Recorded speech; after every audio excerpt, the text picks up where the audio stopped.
Ora, bom dia. Pedi a vossa atenção, por favor.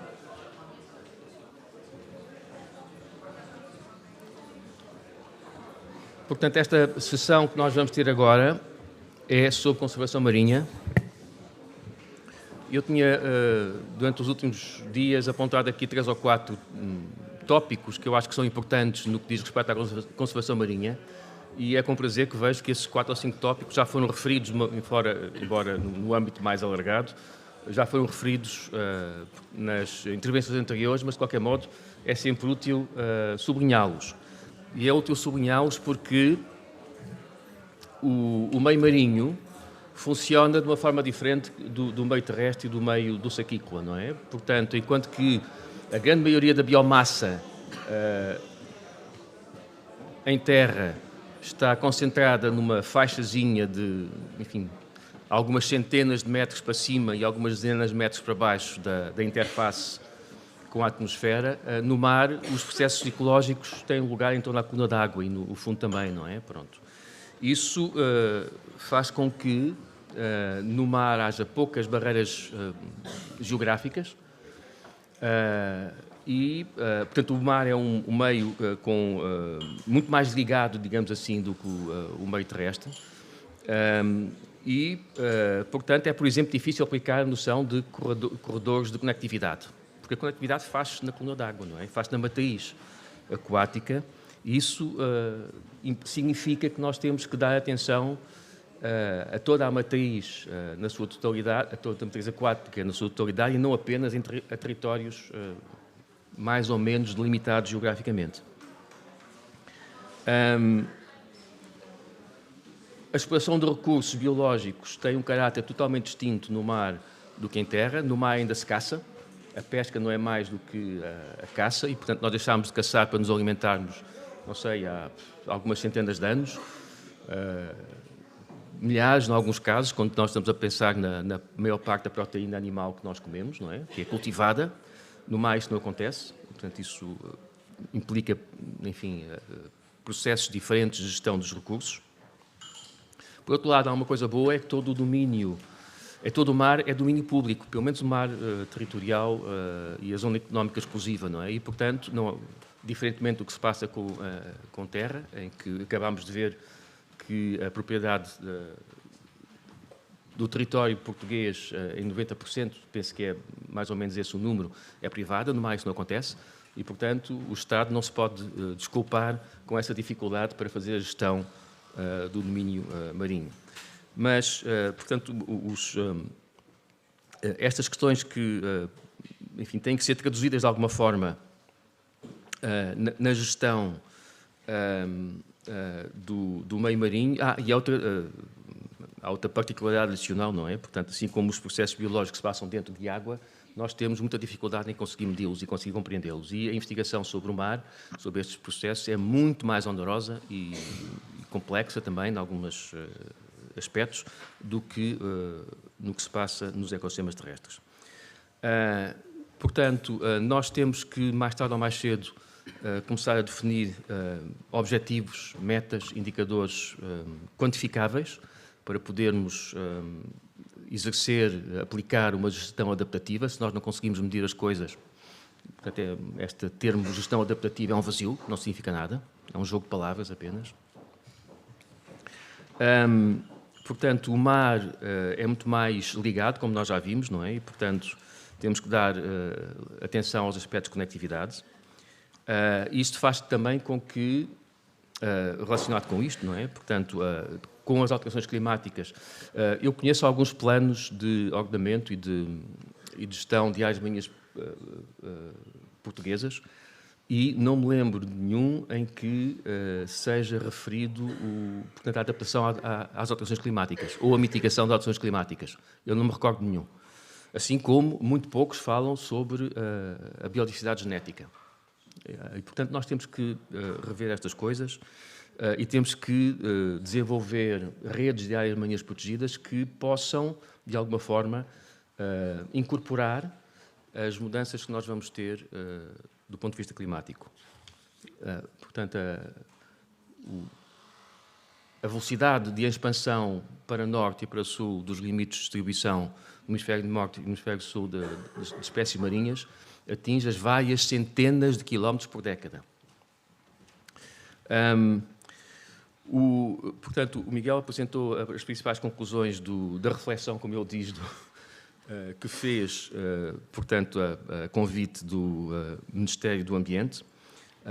Eu li grande parte portanto, do relatório e há uma conclusão interessante em relação às áreas marinhas protegidas. É que, portanto, as AMPs existentes, quer até às 12 milhas, quer na zona económica exclusiva,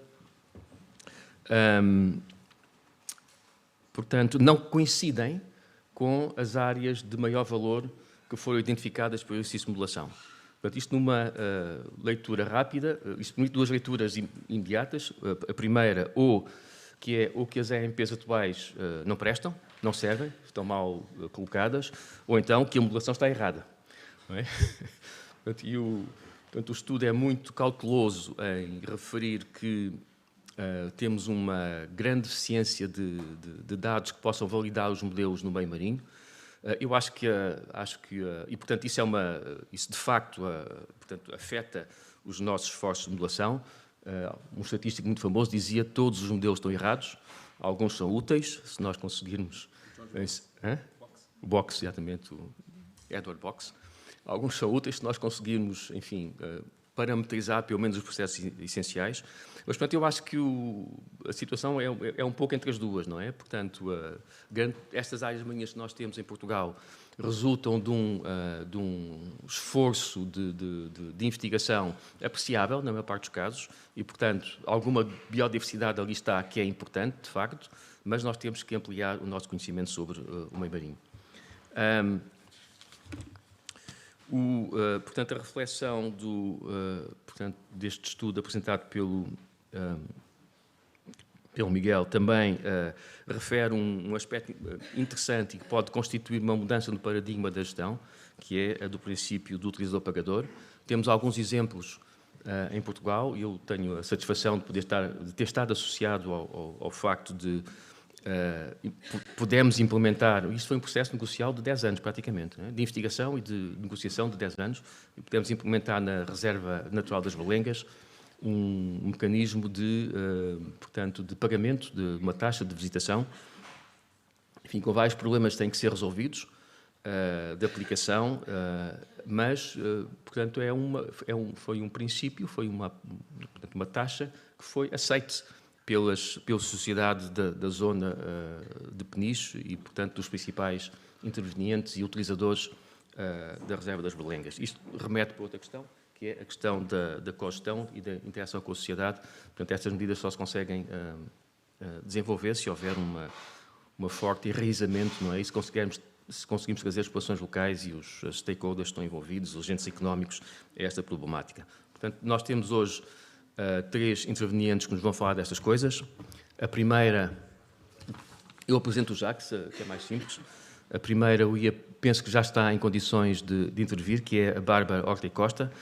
A Bárbara é bióloga marinha, tem doutoramento em Ciências do Mar, da Terra e do Ambiente, com especialidade nos processos e ecossistemas marinhos. É docente e investigadora na Universidade do Algarve e tem, portanto, larga investigação sobre áreas marinhas protegidas e conservação marinha. Vamos ter depois, portanto, e recentemente tem dado mais atenção, não só, portanto, ao efeito prático que as áreas marinhas protegidas têm na preservação da biodiversidade, mas também tem estado ligada portanto, ao desenvolvimento do sistema de classificação de AMPs e ao desenvolvimento de indicadores que permitam medir o estado ecológico das áreas marinhas protegidas. Vamos ter depois a Andreia Botelho, que é doutorada em Ciências do Mar, é investigadora da Faculdade de Ciências e Tecnologias da Universidade dos Açores e membro do CIBIO, que é o Centro de Investigação em Biodiversidade e Recursos Genéticos, e tem desenvolvido uma importante atividade de investigação e de conservação e de gestão do ordenamento do espaço marinho. E vamos ter depois, por fim, o Paulo Oliveira, que tem doutoramento em Conservação da Natureza Atualmente é membro do Conselho Diretivo do Instituto das Florestas e Conservação da Natureza da Madeira, que é o organismo regional, do Governo Regional, que é responsável pelas políticas de conservação da natureza no arquipélago. É responsável pela coordenação dos temas, a nível regional, dos temas ligados à conservação da natureza e recentemente coordenou o processo de alargamento da reserva natural das selvagens e, portanto, que constitui atualmente a maior área de proteção total existente no Atlântico Norte, pelo menos, penso eu. Começávamos pela Bárbara, eu penso que ela está em condições... Ela está ali? Acho que ela está em condições de intervir. Olá, bom dia a todos. Ouvem-me? Ouvem-me bem? Eu não vos vejo. Se não ouvirem, por favor, digam. Então, bom dia a todos. Queria agradecer muito o convite para estar presente nesta casa, ainda que não esteja presente fisicamente. O meu nome é Bárbara Horta Costa, sou investigadora no CCMAR e Universidade do Algarve, faço parte do grupo liderado pelo Jorge Gonçalves. E vinha hoje falar um bocadinho sobre o papel das áreas marinhas protegidas e alguns dos seus desafios a nível nacional e internacional.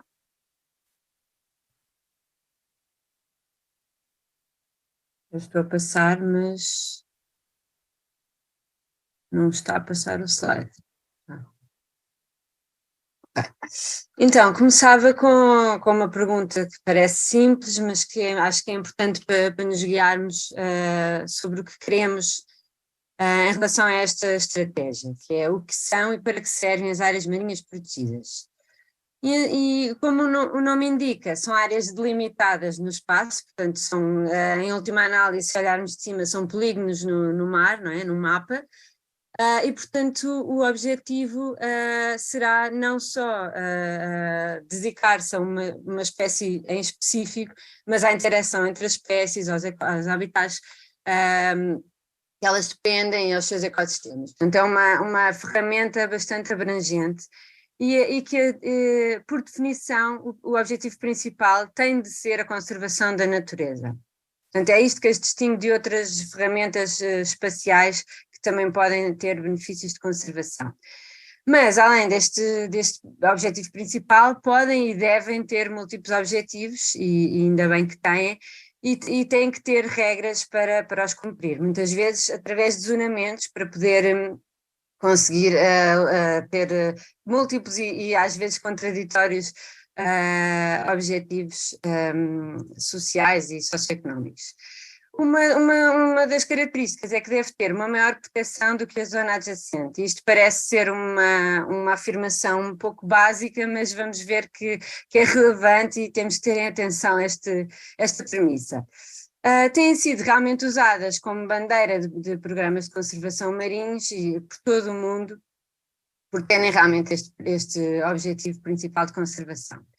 Mas também, e como tradicionalmente foram zonas implementadas em zonas costeiras, por haver o desafio da gestão com as comunidades costeiras, e nomeadamente de atividades extrativas como a pesca, têm sido muito importantes na gestão de atividades humanas, extrativas e não extrativas, na promoção da sustentabilidade de usos, nomeadamente uma pesca mais seletiva, e na promoção de atividades amigas do ambiente e com consciência ambiental. Portanto, elas têm sido muito utilizadas também, cada vez mais, como ferramentas de gestão de pesca e de promoção de turismo. E a verdade é que existem já casos comprovados muito valorizados, os turistas valorizam usufruírem de um espaço exclusivo e que não seja massificado, né, turismo em massa, portanto estão dispostos a pagar mais para estarem numa zona com biodiversidade protegida, e também existem casos em que foi possível pescar menos e ganhar mais. Portanto, algumas zonas não permitem a pesca, outras permitem e usufruem deste zonamento e desta conservação de espécies comerciais, e foi possível também com a valorização desse pescado associado a uma área protegida e uma pesca sustentável. Para que isto ocorra, têm de ser muito bem desenhadas, de acordo com a informação científica, bem geridas e fiscalizadas, como já foi falado anteriormente. As áreas marinhas protegidas, a nível global, existem décadas e décadas de estudos, de revisões, de meta-análises que comprovam benefícios destas áreas. Portanto, benefícios não só ecológicos, que é sendo o objetivo principal, mas também socioeconómicos. E neste caso temos estudos que comprovam benefícios para a pesca, mas também benefícios de bem-estar e culturais que muitas vezes são subvalorizados, mas muito importantes.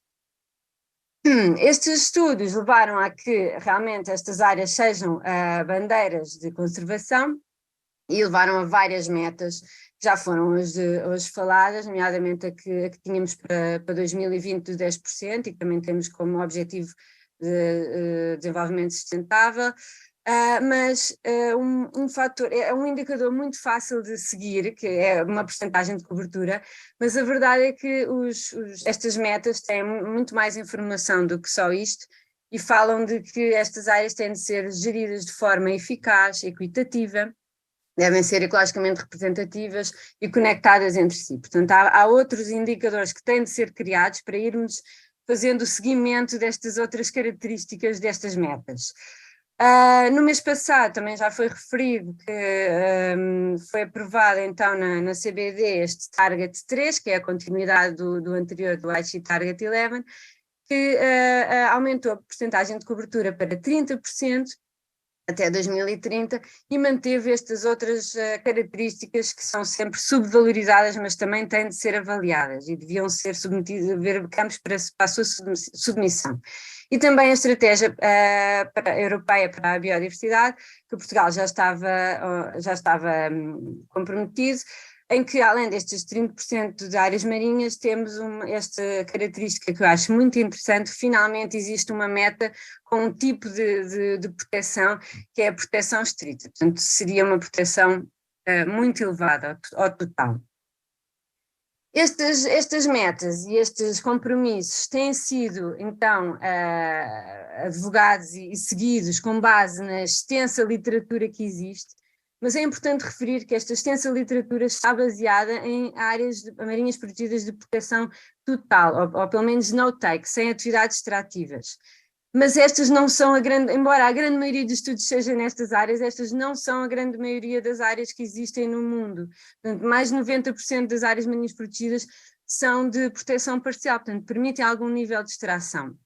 E dentro destas áreas existe uma variabilidade gigante de proteção, áreas em que quase não é permitido nada, áreas em que é permitido quase tudo, ou mesmo tudo.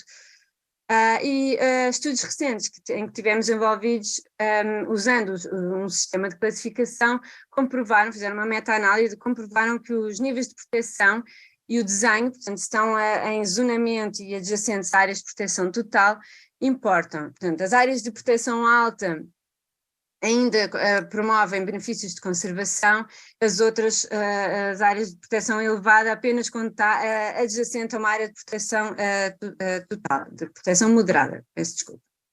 Portanto, os níveis de proteção são proxies da eficácia das áreas marinhas protegidas, são atualmente utilizados como o que é que podemos esperar, não é, de cada área, porque refletem o que é permitido ocorrer, e, portanto, se tudo for permitido ocorrer, desde arrasto a mineração, que existem áreas marinhas protegidas, não podemos esperar grandes benefícios, nem ecológicos, nem os socioeconómicos que dependem dos ecológicos.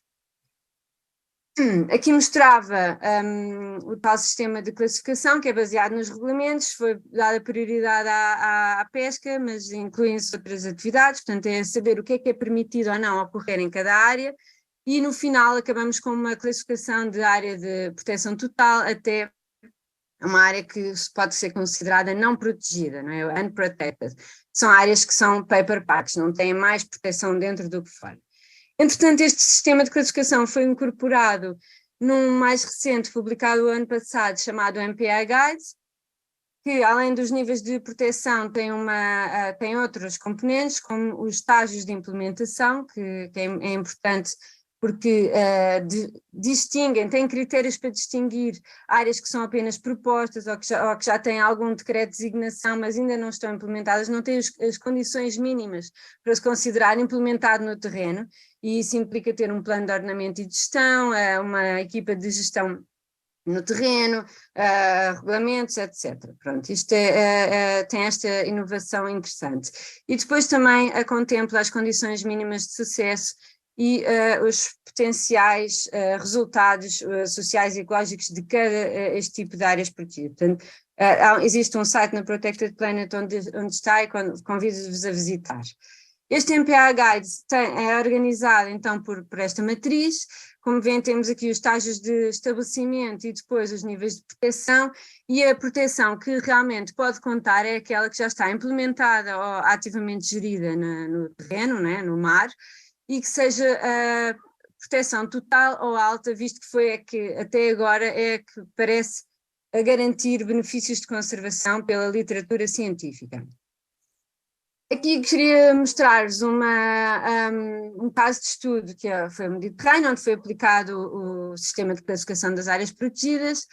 6% do Mediterrâneo tem áreas marinhas protegidas, mas a proteção é bastante desigual, como vêem no norte do Mediterrâneo, nos países europeus, e 95% desta área não confere mais proteção dentro do que fora. Portanto, aquela premissa é muito importante relembrar, porque estas áreas são apenas polígonos no mapa, são paper parts, áreas no papel.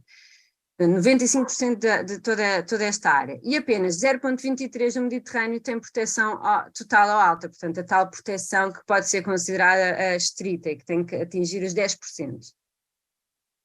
Também realizámos recentemente um estudo sobre o tipo de áreas protegidas na região da OSPAR, portanto aqui no Atlântico, e os resultados são semelhantes. Temos que 7% mais ou menos da OSPAR tem áreas protegidas, 98% são áreas de proteção parcial, portanto permitem extração e muitas outras atividades, e a verdade é que 63% das áreas são não protegidas, portanto não conferem qualquer proteção em relação ao exterior.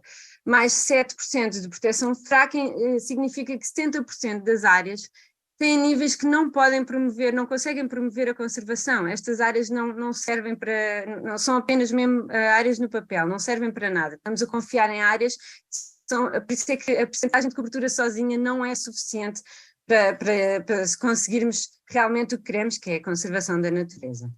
Em relação à proteção alta e total, é quase inexistente, 0,002 da área da OSPAR, e a verdade é que isto não é único, são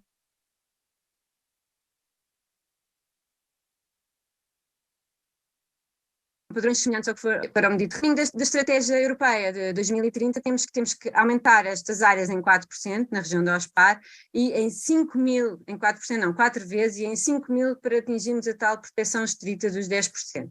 Portanto, temos ainda um grande caminho para fazer. Gostava também de mostrar este slide, porque mostra aos meus alunos, eles ficam sempre chocados, que é um estudo recente feito em áreas marinhas protegidas europeias, em que se verificou que existe maior intensidade de arrasto dentro das áreas protegidas do que fora. Isto indica que realmente as áreas protegidas estão a ser usadas como bandeiras apenas, mas não como ferramentas eficazes de conservação.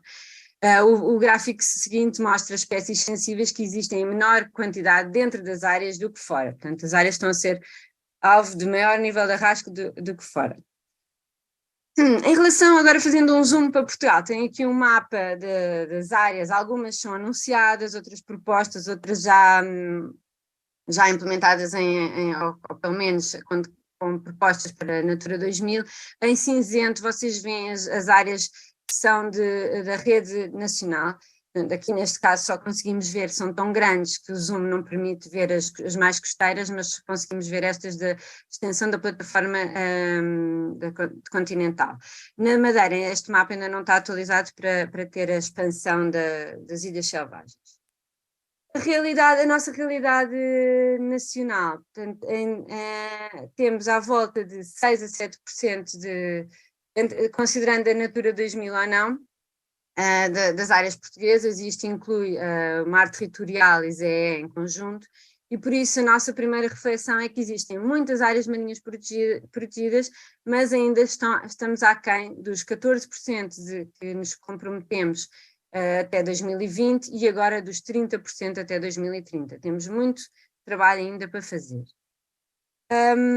E por isso temos que aumentar pelo menos 4 vezes o número de áreas ou em área as nossas áreas marinhas protegidas.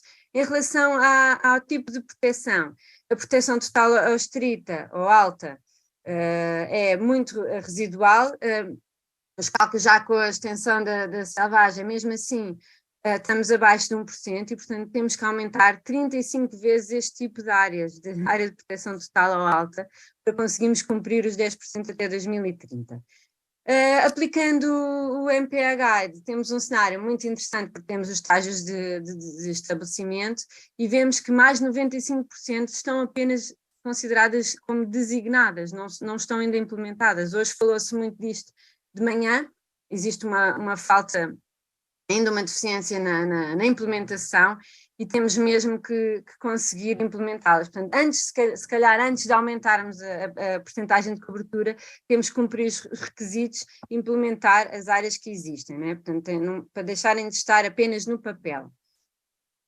Este gráfico realmente cria-nos uma alerta sobre a necessidade de gestão e fiscalização eficaz e eficientes in situ. Também nos mostra que as áreas que interessam, portanto, aquela topo da matriz, é sensivelmente acima apenas de 1%. E isto é apenas com as áreas designadas nacionalmente. Nós não fizemos a contagem com as Natura 2000, a não ser que estivessem incorporadas em áreas designadas nacionalmente, por não terem exatamente planos de gestão e regulamentos que estão a ser preparados atualmente. Só para vos dizer, acho que é importante referir aqui que estas designadas, portanto, o primeiro passo seria então implementá-las, mas como veem, a grande maioria, portanto, quase todas, são minimamente protegidas, não têm proteção nem sequer alta nem média, é muito, muito rudimentar e, portanto, também era importante melhorar a sua regulamentação, implementá-las e melhorar a sua regulamentação para que protejam em relação ao exterior. Como segunda reflexão, então, deixaria que a tal proteção que interessa, a que realmente funciona, é muito residual e que está a comprometer a concretização dos nossos objetivos para a proteção efetiva da biodiversidade marinha.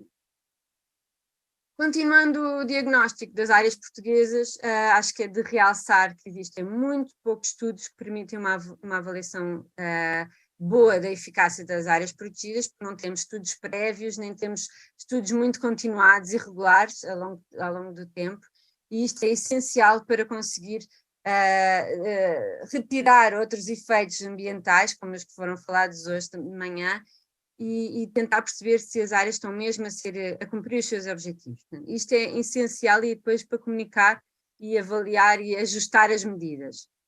Também faltam, como já foi dito hoje, avaliações de eficácia da gestão. Existem já ferramentas para avaliar com critérios e perguntas que já estão a ser aplicados em alguns locais, mas aqui ainda não, que eu tenha conhecimento ainda não, e promovidos pela IUCN.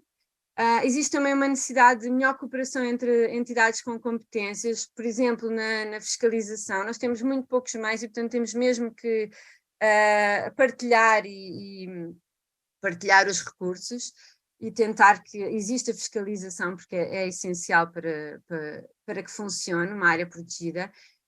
E também a necessidade de inclusão de efetivas dos utilizadores. Estes são os que vão usar as áreas, são estes que vão querer cumprir ou não os regulamentos e é impossível fiscalizar 24 horas, portanto estas pessoas têm que perceber, as pessoas que vivem nestas áreas têm que perceber porque é que precisamos de proteger desta forma ou da outra, têm que apoiar e têm que estar incluídas desde o início, não é só mais tarde na cogestão, mas também no seu planeamento.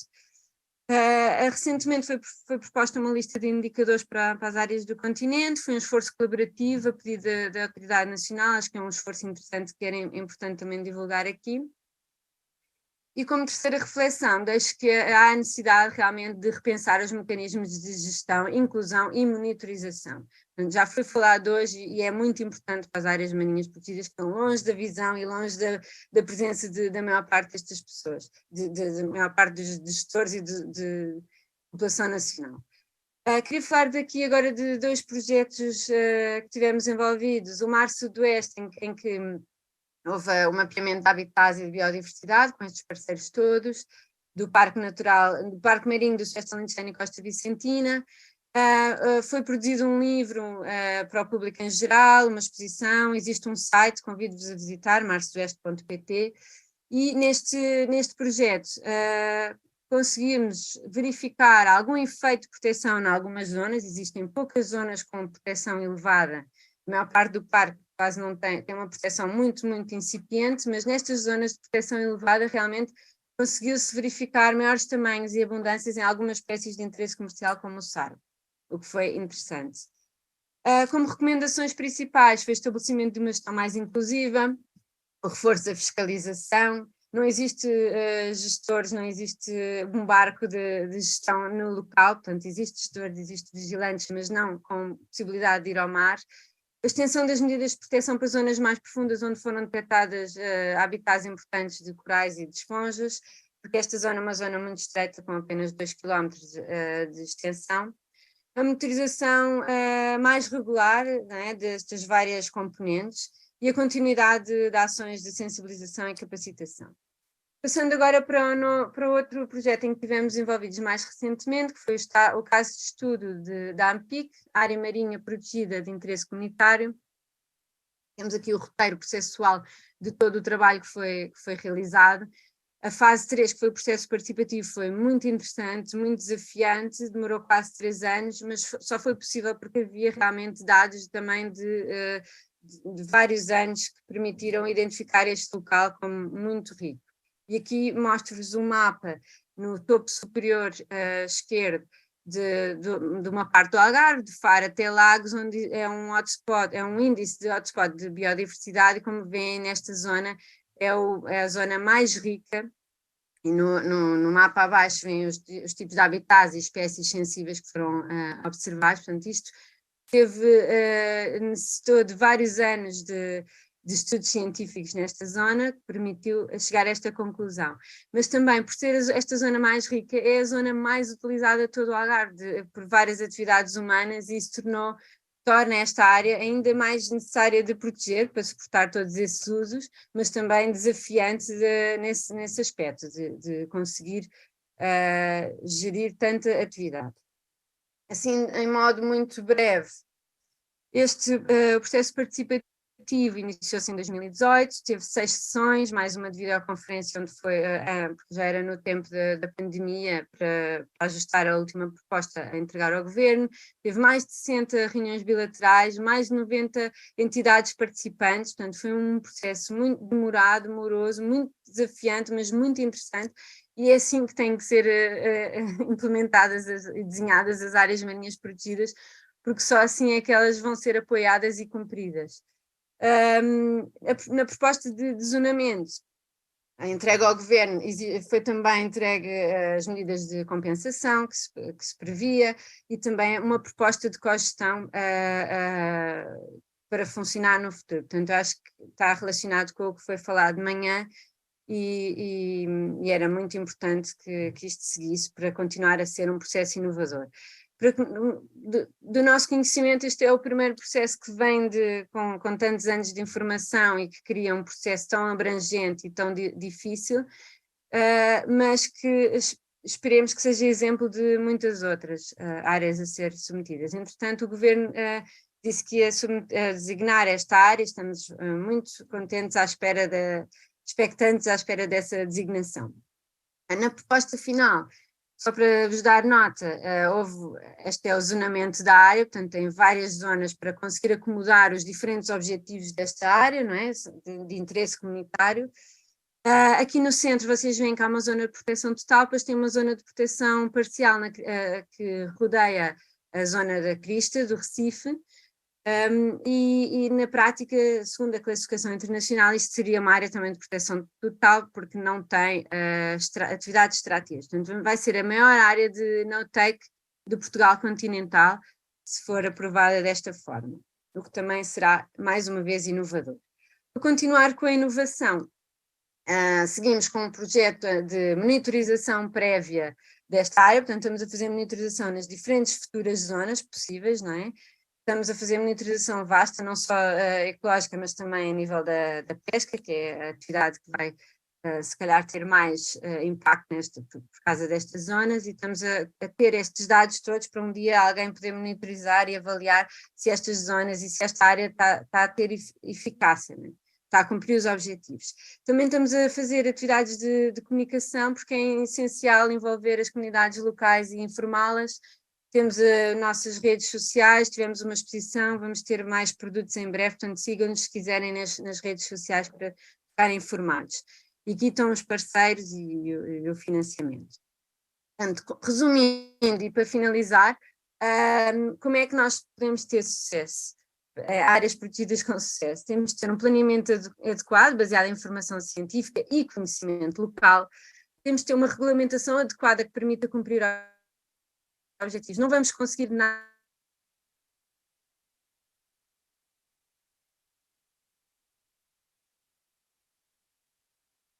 para percepcionar o público, porque são processos morosos, muito desafiantes, e depois são linhas no papel que não estão a trazer benefícios para ninguém. Isso não pode acontecer. Tem de haver uma gestão eficiente, in situ, hoje falou-se de gestão de proximidade, é isso, justa e inclusiva, e tem de haver o envolvimento das comunidades locais, a comunicação sobre a importância e porquê estamos a proteger determinada área, tem de haver fiscalização, tem de haver monitorização. Portanto, estes são os nossos desafios que deixo para áreas protegidas, áreas marinhas protegidas serem eficientes, além desta tal percentagem de cobertura que também será importante de cumprir. E queria agradecer mais uma vez mais o convite para estar aqui hoje. Vou pedir então ao colega para passar um breve vídeo que trouxe sobre o Recife do Algarve Pedra do Valado, que acho que era interessante vocês poderem ver. Bárbara, estás-me a ouvir, Bárbara? Sim.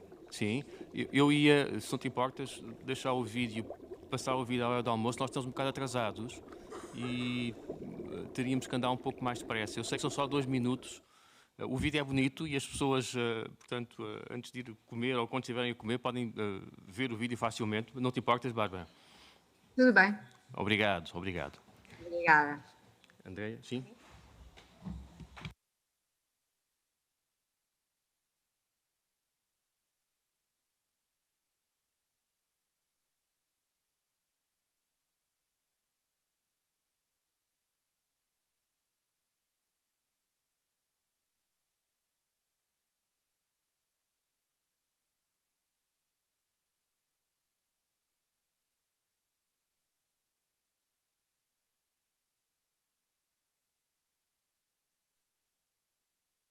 Ora bem, então se calhar, se vamos seguir o programa, Bárbara, desculpa, será o Paulo a seguir, está bem? Desculpa. Mas agora já...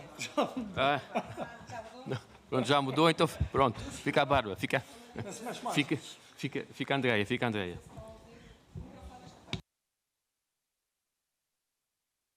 Alteração do programa. Bom dia a todos, quase boa tarde. Antes de mais, queria agradecer o convite formulado pela Ordem dos Biólogos para aqui estar presente. É com agrado que aqui estou para falar de um assunto que me é muito familiar já há alguns anos, que tenho estado a trabalhar na parte das áreas marinhas protegidas, para além de outras, obviamente, uma vez que temos que nos gerir consoante os financiamentos que temos e, portanto, vamos abrangendo também diversas áreas. Vou falar sobre as áreas marinhas protegidas nos Açores. Estou aqui a falar sobre os Açores em geral. Há uma equipa vasta a trabalhar sobre as áreas marinhas protegidas nos Açores. Eu sou apenas mais uma aqui a trabalhar e vou tentar aqui dar um contributo sobre o que é que tem sido feito relativamente às áreas marinhas protegidas dos Açores. Falar um pouco da classificação à gestão, dos processos, de como é que iniciou a parte da classificação, à sua gestão ou não gestão, muitas das vezes, como já bem vimos. Peço desculpa por se calhar vou repetir alguns dos temas abrangidos aqui já pela Bárbara, pela sua apresentação, pela sua excelente apresentação, mas que são nunca demais importantes de falar.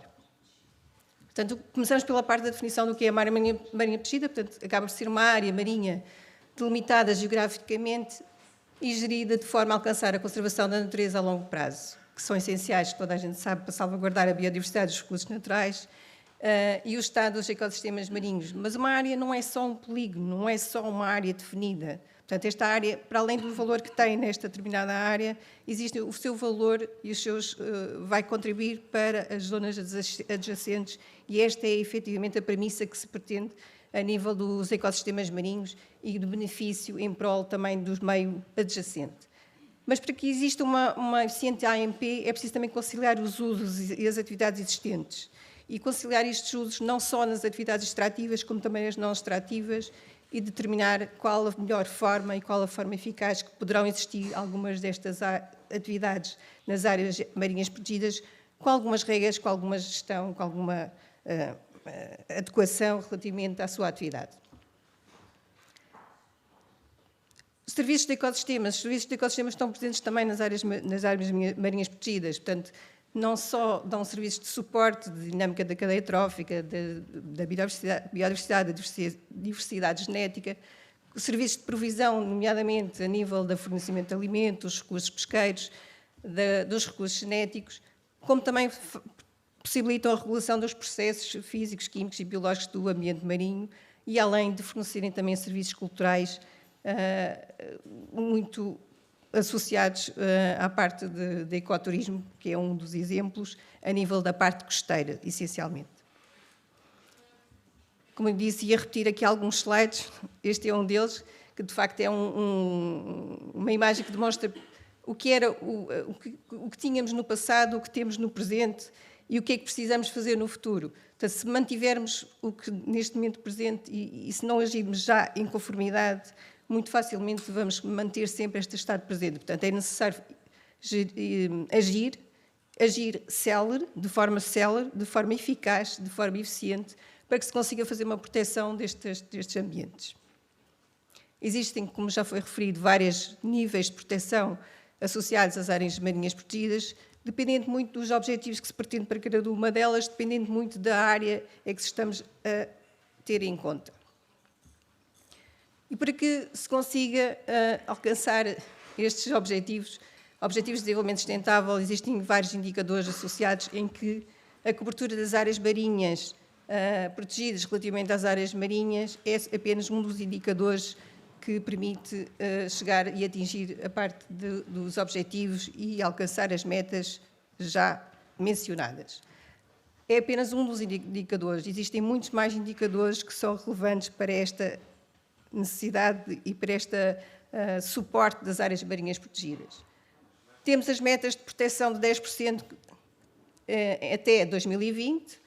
A nível marinho, posso dizer que não foram alcançadas estas metas, portanto, como já foi visto, os números associados, as percentagens associadas das áreas marinhas protegidas a nível das áreas marinhas protegidas são muito menores quando comparado com as áreas terrestres. É muito mais difícil fazer uma proteção de uma área marinha protegida, sobretudo de forma eficaz e, sobretudo, com a parte da fiscalização presente.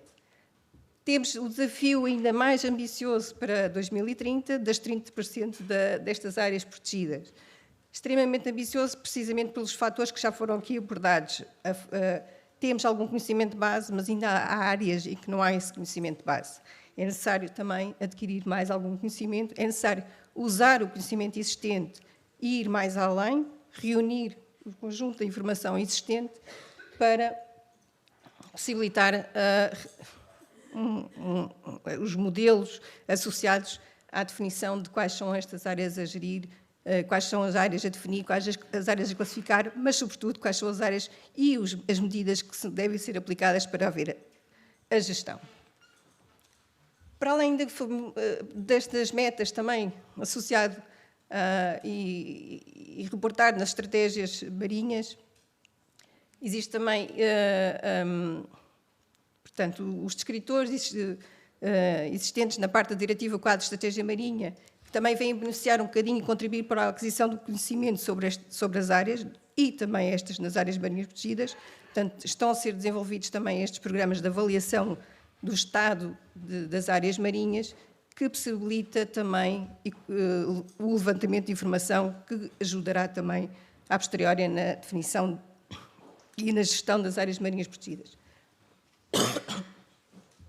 Falando da classificação nas áreas marinhas dos Açores, Portanto, este processo também é um processo que já tem há longos anos, vem desde 1980, com a classificação da área protegida do Monte da Guia. Desde então, existiram vários passos dados para avançar com a parte da classificação de mais áreas protegidas. Desde a criação da Reserva Natural da Ilha de Vila de Franco, logo a seguir, em 83, a designação dos sítios de importância comunitária em 2002, em que deu um grande passo a nível da classificação destas áreas, e só mais tarde, com a existência do plano setorial, foram definidas algumas medidas associadas e estratégias para a gestão destas áreas, mas muito virados para a parte terrestre, esquecendo muito a parte da componente marinha. Em 2007 houve a revisão da rede das áreas protegidas dos Açores, segue-se 2009, a aquisição de novos conhecimentos, integração de novas áreas, e foram em 2008 e 2011 foram geridas as unidades,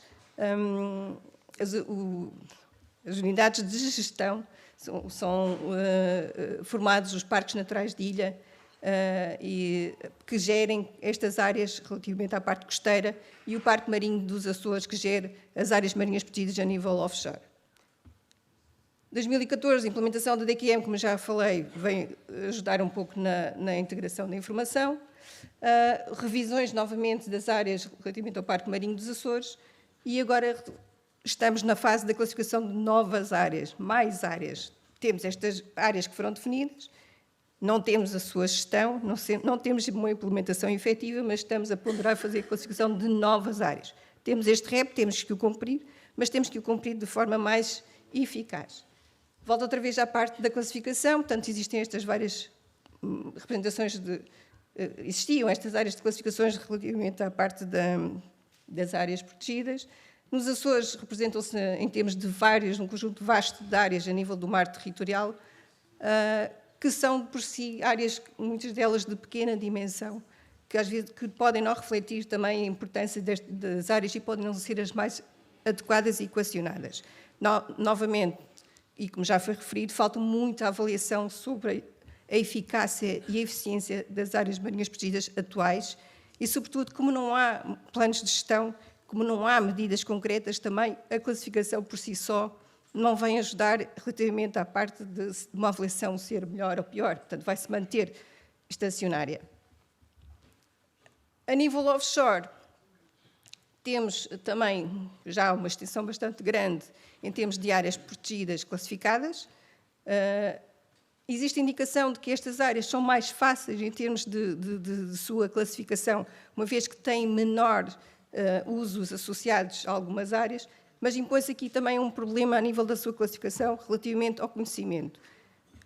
Existe já muito conhecimento relativamente a estas áreas, mas existe muita área marinha ainda com lacunas de conhecimento e que são extremamente importantes para equacionar a melhor classificação e rever as melhores áreas existentes. Os modelos permitem ajudar estas definições destas novas áreas, equacionando quais são os melhores locais. São uma indicação também que são mais fáceis de implementar porque não existem menos pressões e menos conflitos. Quando se fala em zonas costeiras, existe uma multiplicidade em termos de usos e atividades associados e que levam e geram a mais conflitos. Conflitos estes que, se não forem adequados, que se não forem falados, podem, inclusive, levar a entropias relativamente à implementação dos processos. Fiscalização mais limitada nas áreas offshore, obviamente, estando fora de costa, é mais difícil fiscalizar. Não quer dizer que em costa, nas zonas costeiras, também não o seja, porque assim é, porque é preciso também os meios para o fazer. Falo agora um bocadinho de estudos anteriores que houveram relativamente à parte do ordenamento do espaço marítimo e que são importantes também para esta definição e classificação das áreas protegidas e quais as zonas mais prioritárias e qual o zonamento adequado a fazer. É preciso ter em conta, então, os usos e as atividades existentes, ter em conta a biodiversidade existente nas áreas, o valor biológico associado a cada uma das áreas, verificar em termos espaciais qual é a representatividade dos usos e atividades nestas áreas, fazer a ligação entre as atividades e quais as suas repercussões a nível do valor biológico e numa integração permitirá fazer a parte do chegar a um zonamento com a indicação e a integração de todos estes valores. Definindo deste modo, como já foi falado também pela Bárbara, quais as atividades e usos que poderão ser adequados a tomar em cada uma das áreas e a cada um dos níveis de proteção. Não esquecendo que estas áreas, isto é importante o fazer, sim, mas não se pode fazer só numa relação top-bottom, mas sim bottom-up, ou seja, temos de ter a integração aqui e validação por parte dos atores, das partes interessadas, dos chamados stakeholders.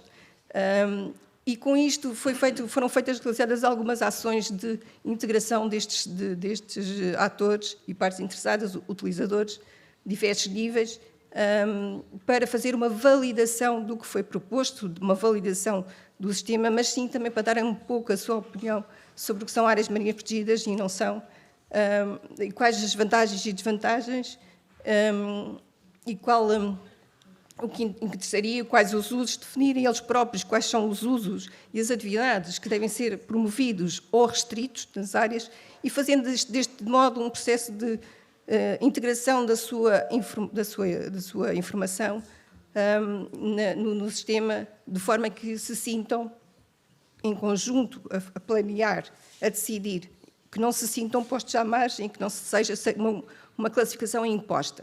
Portanto, é de extrema importância.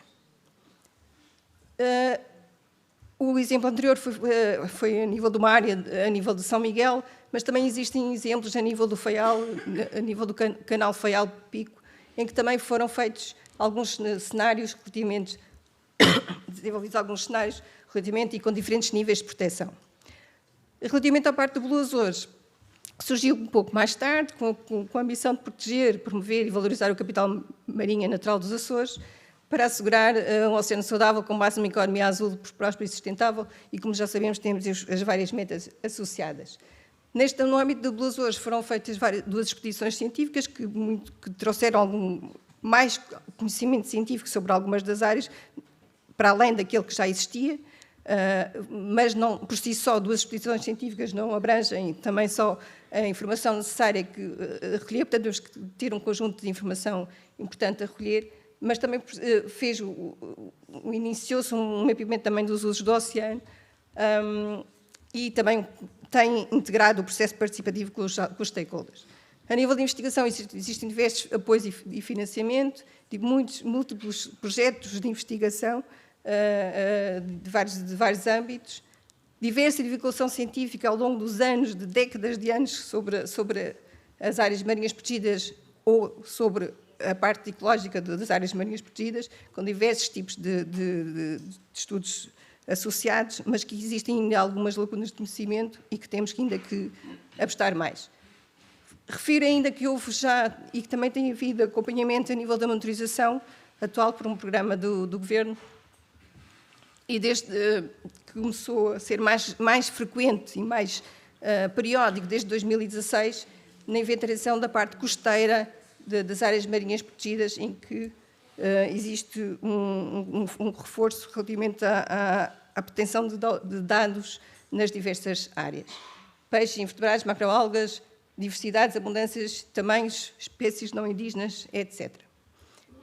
Alguns destes resultados já foram também divulgados por relatórios científicos e também apresentados a nível público numa tentativa de fazer de uma forma simples, visível, para que se consiga obter para que o público em geral consiga obter a informação de qual o estado das áreas, seja um bom ou mau, mas sim qual o estado e definir quais são os caminhos a tomar.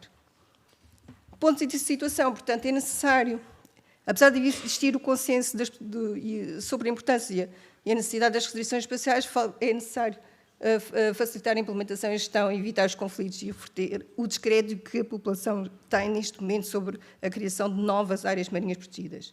É necessário fazer uma redefinição de áreas marinhas protegidas, é necessário conhecimento de base.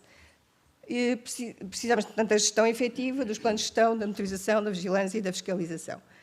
Concluo aqui com os desafios existentes relativamente ao princípio precaucionário na classificação das áreas marinhas protegidas, que é necessário. Não basta só classificar qualquer área, é preciso classificar uma área que tenha o seu interesse relativamente à parte ecológico e que dê benefício no futuro, é preciso definir as prioridades de intervenção, é preciso saber ouvir, é preciso cooperar, ter participação pública e envolver os stakeholders. Para a parte de implementação, não basta ter as ferramentas, é preciso utilizá-las. E para utilizá-las é preciso também a vontade política para a implementação. É preciso, com extrema urgência também, a parte dos planos de gestão.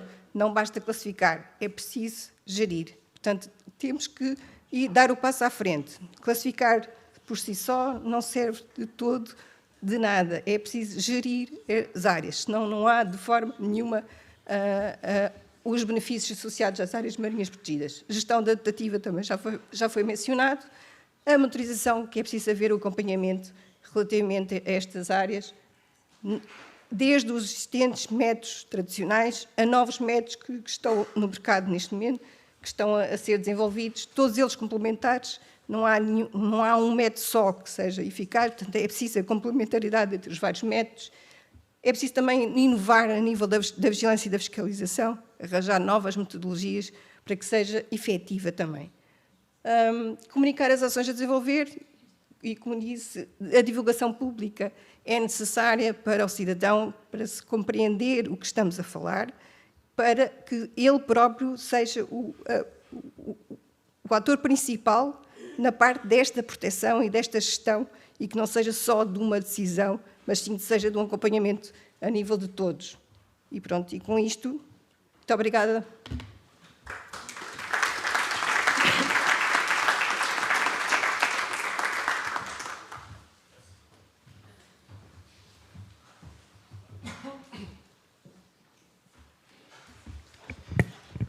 Muito bom dia, boa tarde a todos. Em primeiro lugar, agradecer o convite da Ordem dos Biólogos para estar aqui presente, para vir falar, no meu caso, do papel das áreas marinhas protegidas da Madeira na conservação em meio marinho, seu enquadramento, instrumento e o desafio. Portanto, no fundo, é o tema do painel, mas colocado ali o Madeira para contextualizar. Eu já fui apresentado, mas talvez seja aqui importante, muito rapidamente, apresentar o que é o Instituto de Florestas e Conservação da Natureza. Basicamente, poderá ser o homólogo aqui do Instituto de Conservação da Natureza e Florestas. A nossa missão é promover a conservação da natureza, o planeamento e gestão sustentável da bio e geodiversidade, paisagem e floresta, bem como a gestão de áreas protegidas. Na temática que nos interessa aqui hoje, obviamente, estamos a falar da conservação da natureza, gestão e áreas protegidas. Neste fórum, talvez não fosse preciso apresentar este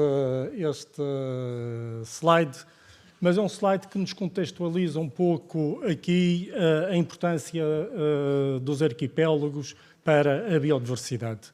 A Madeira está inserida, e isto, se alguém não sabe, eu estou convencido que todos sabem, mas na região da Macaronésia. Tal como outras regiões arquipelágicas, é um hotspot para a biodiversidade. Em termos dos taxa terrestres, espécies e subespécies, nós temos 20% dos nossos taxas são endémicos. Isto já foi referido ao longo de quase todas as apresentações. Este tipo de avaliação, este tipo de inventariação ao mar não existe com este rigor, por isso que eu apresentei a Terra só por uma questão de referência. Isto tem a ver com a sua localização, com a sua topografia. Isto é um exemplo, o ex-libris, talvez, da biodiversidade na Madeira, que é a floresta Laurisilva. Temos aqui outro, que é o nosso lobo marinho, fazendo um zoom já agora para as áreas marinhas protegidas. E para dizer que toda esta biodiversidade está protegida através de um instrumento que são as áreas marinhas protegidas. Temos aqui, as selvagens aqui não aparecem em escala, temos aqui estes tramas todos, portanto nós temos um complexo intricado sistema de áreas protegidas que se sobrepõem com os sítios da Rede Natura 2000. Traços gerais temos 8 áreas protegidas, 19 sítios da Rede Natura 2000, o que prefaz com que 75% do nosso território terrestre seja área protegida, 80% do nosso mar territorial até às 12 milhas náuticas, relembro, é área protegida e 30% da nossa costa está como área protegida. Mas isto e a Bárbara já disse e já foram dizendo, isto não quer dizer nada, porque são área protegida, mas e esta era a parte do slide que eu queria alterar para ser mais claro. Portanto, se olharmos para as estratégias que temos vindo a falar do 30-10-30, portanto, a nível da área protegida em si estamos bastante confortáveis, mas também estamos naquilo que são as áreas de proteção total. Neste momento estamos com 20% do nosso mar territorial de proteção total, o que nos deixa bastante confortáveis. Obviamente, poderia apresentar nomes, mas gostava de me dedicar e falar um pouco daquela que é a nossa área protegida, que se encaixa mais neste fórum, que é a Reserva Natural das Ilhas Selvagens. Também está a fazer 50 anos, também é uma reserva icónica e não poderia deixar de ser aqui, talvez, referida. Um jornalista muito conhecido na área da natureza, o Paul Rose, um dia disse: "It all started with a little bird and it's funny to see how the story unfold." Portanto, tudo começou com uma pequena ave e é muito engraçado ver como é que tudo se desenrolou. Neste caso, desembrulhou. A história começou há 50 anos, há 52, porque isto está tudo atrasado por causa do Covid e nós também passamos por isto, estamos a celebrar os 50. É pena connosco que não seja assim, mas isso é outra história. Eu tenho 15 minutos para desdobrar da tradução direta esta história. A localização das selvagens talvez seja mais importante colocar aqui, portanto, aqui entre a Madeira e as Canárias. São constituídas por 3 pequenas ilhas, a Selvagem Grande, Selvagem Pequena e o Ilhéu de Fora. Este diagrama da apresentação, portanto, Selvagem Grande e as outras duas, mostra-nos já uma das grandes características destas ilhas, que lhes confere muita importância, que é a sua geomorfologia. Se olharmos para este mapa aqui, ou esta representação batimétrica, e temos aqui a Selvagem Grande, a Selvagem Pequena, e se dermos aqui um corte transversal, temos este perfil extraordinário. É 12 enormes edifícios vulcânicos que saem da profundidade a menos de 3.000 metros de profundidade até ao topo da Selvagem Grande a 164. Isto é importantíssimo e único, tem características únicas a nível mundial, a nível da geologia, tem muita relevância a nível da geomorfologia, mas também a nível da ecologia, porque num relativamente pequeno espaço de território temos uma multiplicidade de habitats que ocorrem em sequência. Portanto, é uma das principais características. De facto, tudo começou com uma ave, tudo começou com uma pequena ave, tudo começou com esta ave, que é a cagarra. As selvagens constituem a maior colónia do mundo para as cagarras. Durante muito tempo foram exploradas comercialmente. Eram os juvenis já em estado avançado de desenvolvimento, eram capturados, eram processados, metidos nestes barris e transportados para a Madeira comercialmente, ou com fins comerciais. Enquanto a situação era esta e os barcos tinham pouca capacidade, foi uma atividade sustentável, foi uma atividade que podia coexistir com a biodiversidade e a conservação da natureza. Obviamente, com o aparecimento de mais capacidade logística, mais barcos, maior capacidade de ir às ilhas, isto tornou-se insustentável. E é exatamente este o mote para a criação da Reserva Natural das Ilhas Selvagens em 1971, como já foi aqui vastamente referido. Na altura, ou durante muito tempo, porque na altura até não eram os 200 metros, mas vamos aceitar que sim, os limites eram a batimétrica dos 200 metros. Mas as selvagens, tudo começou com uma ave, mas é muito mais do que uma ave. Nós temos uma taxa de endemismo muito marcada, muito grande, quer ao nível das plantas, dos répteis. E estudos recentes, que já não são tão recentes porque o tempo voa, de 2016, da National Geographic, demonstraram que nós temos ali um mar pristino, desde as áreas costeiras até às áreas de profundidade. que provavelmente um dos mares mais bem conservados do Atlântico Nordeste. Isto levantou-nos um desafio. Se não soubéssemos, ou se não houvesse evidência científica, podíamos assobiar para o lado, mas não, portanto, estava ali, tínhamos que agir, e foi aí que, em 2022, criamos a maior área totalmente protegida do Atlântico Norte, até a batimétrica, 12 milhas em redor das ilhas, uma batimétrica média dos 3.000 metros de profundidade, que engloba todo aquele fantástico edifício vulcânico com importância muito grande a nível de contar a história do planeta. Agora, isto foi tudo criado. Sobre a implementação, também já tem sido aqui falado, e a Bárbara falou, que de facto é preciso criar, é preciso pôr no terreno. Eu queria mostrar este slide muito rápido sobre a implementação e a operacionalização. Portanto, as selvagens têm vigilância desde 1976, foram sendo subsequentemente diferentes modelos de vigilância, diferentes atores no terreno, porque as realidades foram mudando. Desde 2015, aqui nesta estação de serviço que foi ampliada em 2015 a 2016, está em permanência 5 pessoas, portanto 3 da Marinha, 2 militarizados e um não militarizado, e 2 vigilantes da natureza. Temos aqui o exemplo. É um exemplo que eu acho que é um exemplo, eu não diria único, mas é um exemplo muito, muito, muito rico da cooperação entre diferentes entidades para perseguir o bem comum. E isso tem sido o sucesso, tem sido a base do sucesso que nós, desta reserva nos últimos anos. E para terminar, falar um pouco qual foi o objetivo, o que é que nós queríamos, com este alargamento.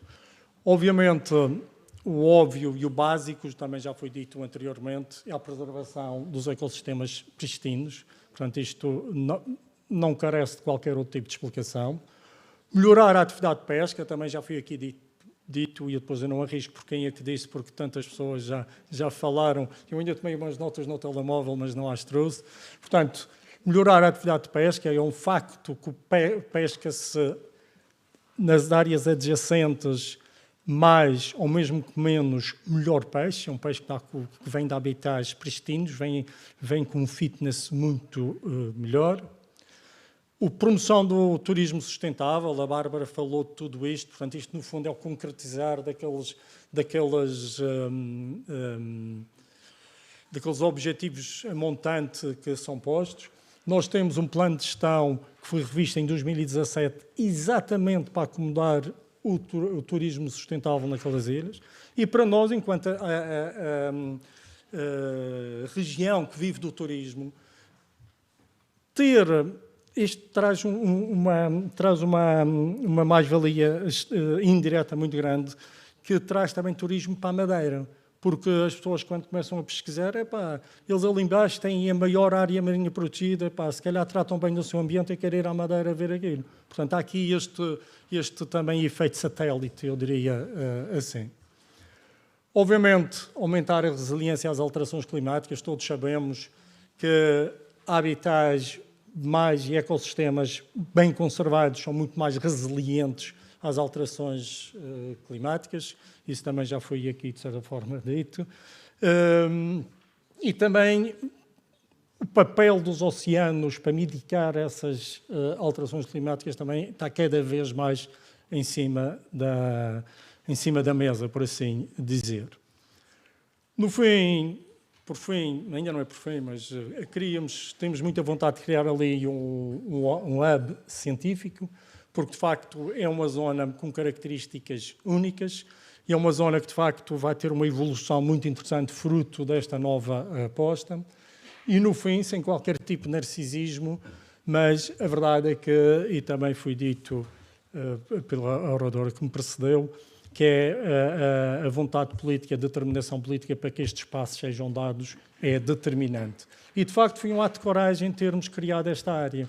E é muito bom perceber que, ao darmos estes espaços, estamos também a ser um exemplo. E muitos outros poderão arranjar a coragem que foi arranjada na Madeira este ano, o ano passado, para a criação desta reserva. Tenho um mini vídeo, como penso que me portei bem em termos de tempo. Quantos minutos? 7? Não é. Não, é um vídeo muito rápido. Se calhar a gente pode continuar a conversar. Vamos vendo as imagens. Que isto foi feito pela National Geographic quando foi a altura do lançamento da reserva. Podemos continuar, ele vai passando a ler, não é relevante. Não tem som, Tem, mas tem. Tudo o que é dito aparece escrito. Tudo o que é dito aparece escrito, por isso vamos lá.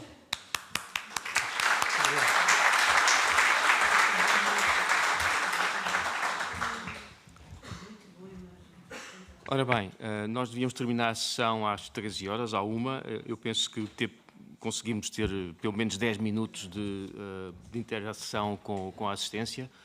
Eu ia utilizar a mesma metodologia que o Ricardo implementou na primeira sessão.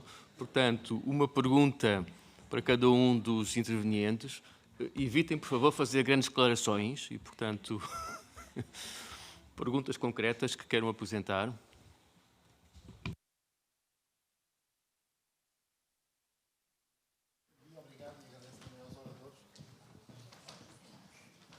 Agradeço que se apresentem. Sou Mário Silva, técnico do Instituto de Conservação da Natureza e Florestas.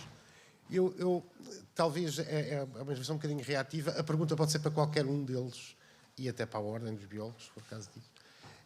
Estranhei um bocado não ver referência a uma coisa que me parece particularmente consistente. Em 2018 ou 2017, o Governo mobilizou a Administração Pública Central e também das regiões autónomas dos Açores e da Madeira, a Academia, as organizações não governamentais, para fazer um trabalho muito consistente que criou e que foi publicado em 2019 as linhas de orientação para a constituição de uma rede nacional de áreas marinhas protegidas, cuja implementação eu desconheço que tenha sido iniciada ou pelo menos que tenha grandes resultados. E estranhei ver uma ausência de referência a isto, porque, de facto, quando eu digo que aquilo é um trabalho consistente, é porque é um trabalho que tem uma série de critérios e desenvolveu uma série de critérios, orientações e bases de natureza científica, mas também administrativa, jurídica, que poderia servir de base à constituição de redes de áreas marinhas protegidas, ecologicamente representativas e com conectividade, etc. Mas não notei essa referência em nenhuma das intervenções. A minha questão, que não tem não se dirige particularmente a ninguém, é se reconhecem ainda a validade desse exercício, se acham que ele continua a ser uma boa base de referência para se avançar, particularmente neste contexto das novas metas globais e europeias de biodiversidade. Era basicamente isso. Obrigado. Antes de dar a palavra a quem vai responder, eu ia perguntar aos membros desta mesa, aos intervenientes, se algum deles participou no grupo de trabalho que definiu esta... Sim? Então, se calhar, uma pessoa com conhecimento de causa responderá melhor que os outros. Com desconhecimento de causa. Assim, não me compete de maneira nenhuma estar a falar sobre esse assunto, vou relatar factos mais do que fazer comentários. Portanto, depois o tempo baralha-se, mas foi subsequentemente a esse plano de ação, que foi publicado, foi criado um segundo grupo de trabalho exatamente para a implementação desse plano de ação. E o objetivo principal foi exatamente criar uma matriz de decisão que nos desse a priorização das áreas marinhas a serem protegidas até 2030, dentro daquelas estavam lá previstas como potenciais importantes, e termos um roadbook que nos fosse dizendo como é que íamos avançando até 2030 nas diferentes regiões. Portanto, esse trabalho foi feito e mais eu não te posso dizer, mas basicamente é este. Foi feito, foi dada continuidade e estava aqui há pouco a Márcia que penso... ainda está. Expliquei bem ou... Pronto, ok.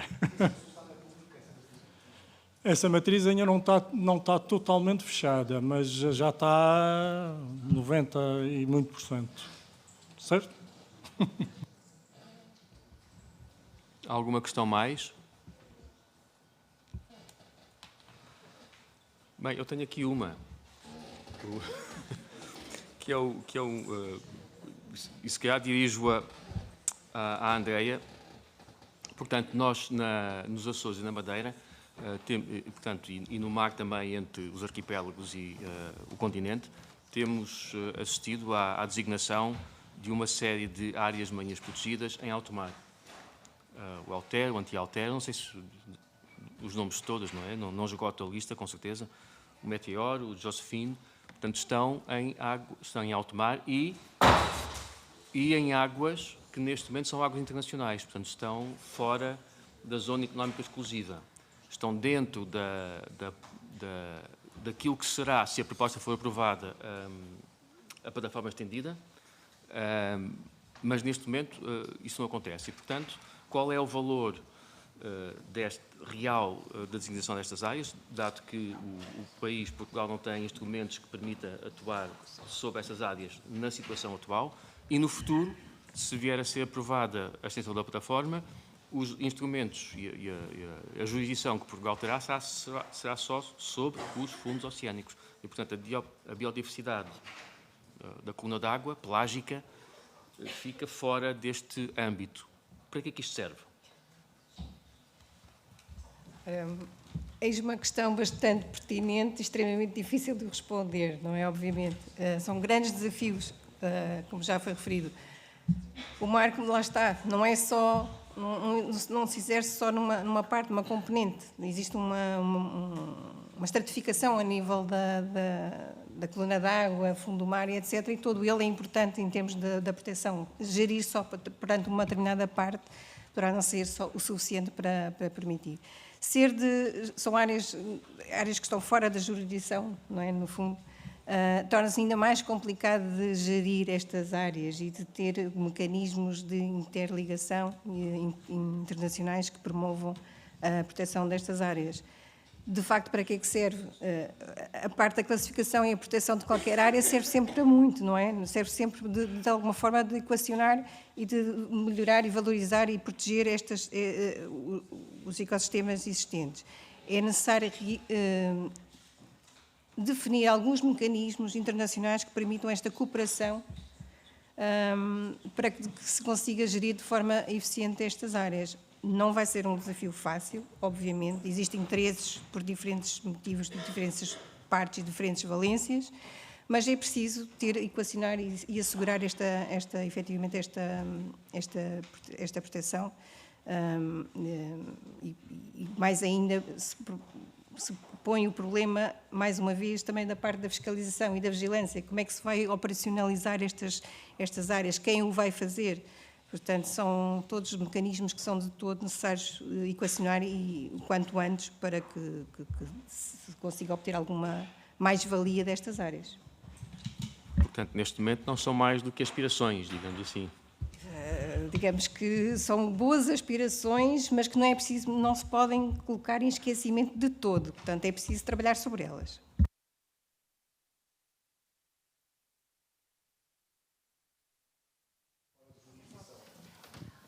Certo, mas também nós próprios temos que intervir e temos que equacionar estes próprios... Sim. Sim, mas se vier uma frota de barcos chineses pescar ali para aquela zona, não conseguimos ter muita intervenção, não é? Bom, não vamos entrar em diálogo.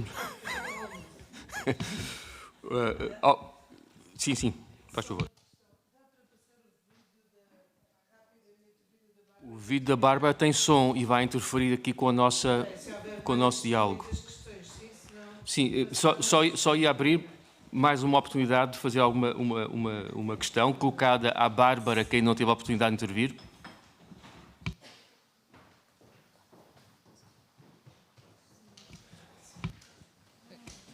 O Zé Lino tem ali qualquer coisa a perguntar.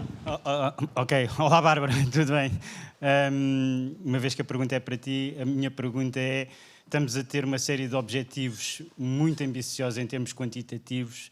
Não valeria a pena nós tentarmos focar um bocadinho mais em objetivos qualitativos, no fundo, tentarmos gerir um bocadinho melhor, conhecer um bocadinho melhor aquilo que já temos, em vez de, num país que vai ter uma área marinha que é 20 vezes a nossa área terrestre e que tem os poucos meios que tem, tentar ter, vamos lá, como se costuma dizer, uma boca maior do que a capacidade que nós temos.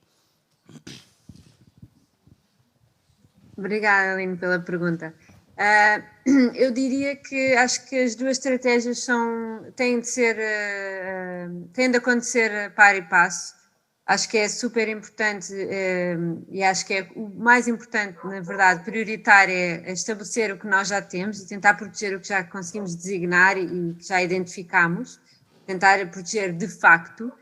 Mas também não podemos descurar que existem outros locais onde falta informação, se calhar, onde precisamos também de medidas futuras, e a verdade é que se evoluiu bastante com a classificação de áreas protegidas, portanto, pelo menos tornou este um tema importante e chamou a atenção. Agora precisamos é de ir a par e passo e não só estabelecer novas áreas. Se me permitem só fazer um comentário em relação às áreas nos high seas, eu tenho a ideia que nós temos jurisdição tácita, enquanto não houver nada contra, do solo e subsolo, e portanto não é de descurar a importância de proteger habitats muito significativos no fundo. E pronto, irá haver um acordo internacional para conseguir implementar áreas nos high seas, mas nós já somos pioneiros nisso e já temos algumas ideias e acho que vamos ser um importante parceiro nessa negociação.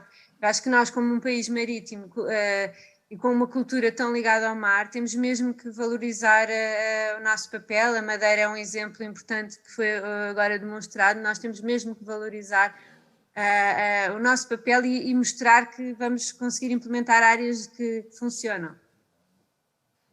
Muito obrigado, Bárbara. Acho que ficamos por aqui. Agradeço aos intervenientes. A Maria Jesus parece que quer dizer alguma coisa.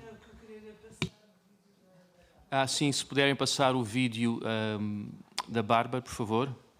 E já agora só dizemos que às 2h30 temos sessão aqui com os senhores deputados e com representantes, portanto, começamos às 2h30, está bem? Pronto, obrigado aos intervenientes.